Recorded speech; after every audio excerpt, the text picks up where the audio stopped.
بسم الله الرحمن الرحيم. لا أقسم بيوم القيامة ولا أقسم بالنفس اللوامة. أيحسب الإنسان أن لن نجمع عظامه بلى قادرين على أن نسوي بنانه بل يريد الإنسان ليفجر أمامه يسأل أيان يوم القيامة.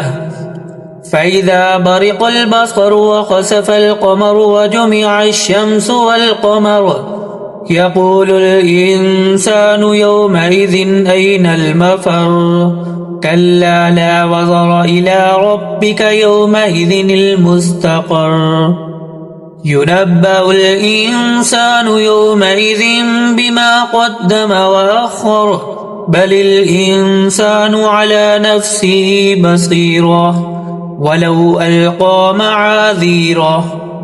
لا تحرك به لسانك لتعجل به إن علينا جمعه وقرآنه فإذا قرأناه فاتبع قرآنه ثم إن علينا بيانه كلا بل تحبون العاجلة وتذرون الآخرة وجوه يومئذ ناظرة إلى ربها ناظرة ووجوه يومئذ باسرة تظن أن يفعل بها فاقرة كلا إذا بلغت التراقي وقيل من راق وظن أنه الفراق والتفت الساق بالساق إلى ربك يومئذ المساق.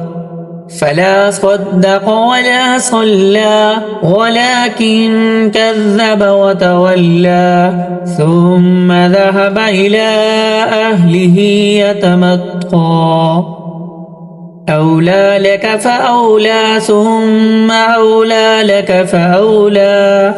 أيحسب الإنسان أن يترك سدى ألم يك نطفة من مني يمنى ثم كان علقة فخلق فسوى فجعل منه الزوجين الذكر والأنثى أليس ذلك بقادر على أن يحيي الموتى